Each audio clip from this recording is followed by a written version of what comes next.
in the heart of the great African savanna, where the sun kissed the earth with a golden warmth and the air hummed with unseen life, stood a magnificent Baobab tree. It was ancient, its colossal trunk wider than 10 elephants, its branches reaching like gnarled fingers through the endless sky.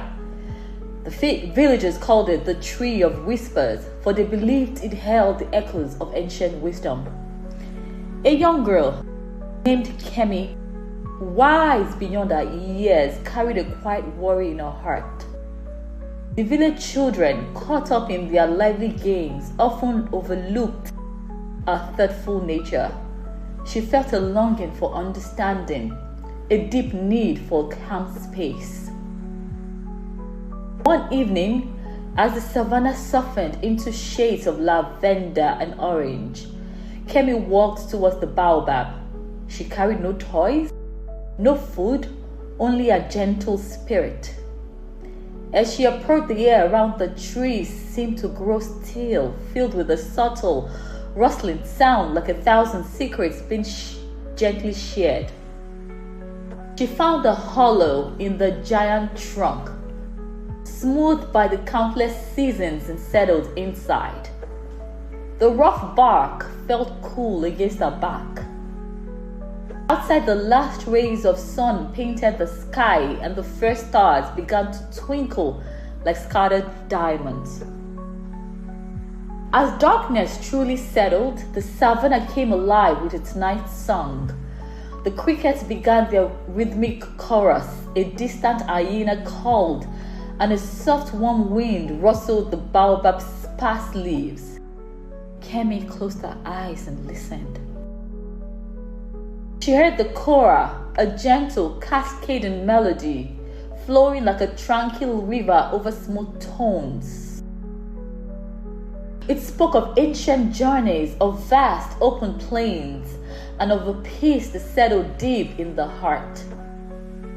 Then the kalimba joined, its shimmering notes like distant starlights, each chime a tiny sparkle in the vast quiet. They wove together a of the land.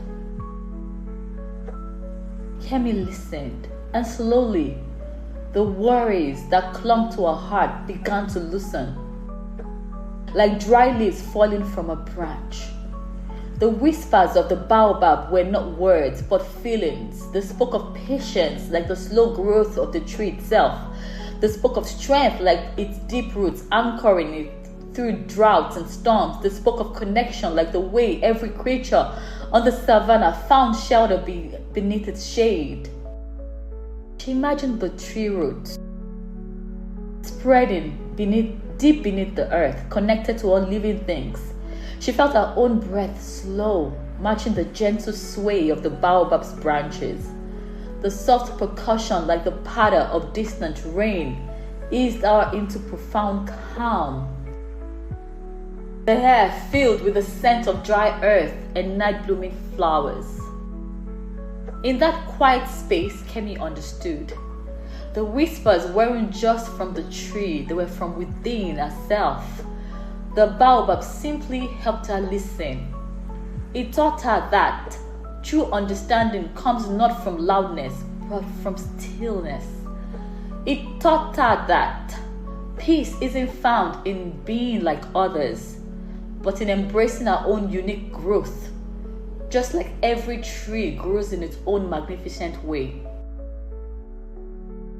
As the moon climbed higher, casting long, deep, peaceful shadows, Kemi felt light and free. The worries were gone, replaced by a quiet strength and a deep sense of belonging. The Kora and Kalimba played on, guiding her into a deep, dreamless sleep, wrapped in the embrace of ancient tree and the tranquil African night. When the first tints of dawn painted the sky, a soft, warm light filtering through the leaves, Kemi stirred. She felt refreshed, her spirit clear. She thanked the great baobab with a quiet whisper of her own, stepping out from its hollow. The savannah was waking, but Kemi carried the peace of the night with her. And from that day forward, whenever the world felt too loud or her heart felt a quiet worry, Kemi would simply close her eyes, breathe deeply, and listen for the whispers of the baobab, knowing that the deepest peace was always found when she listened to the wisdom within her own soul.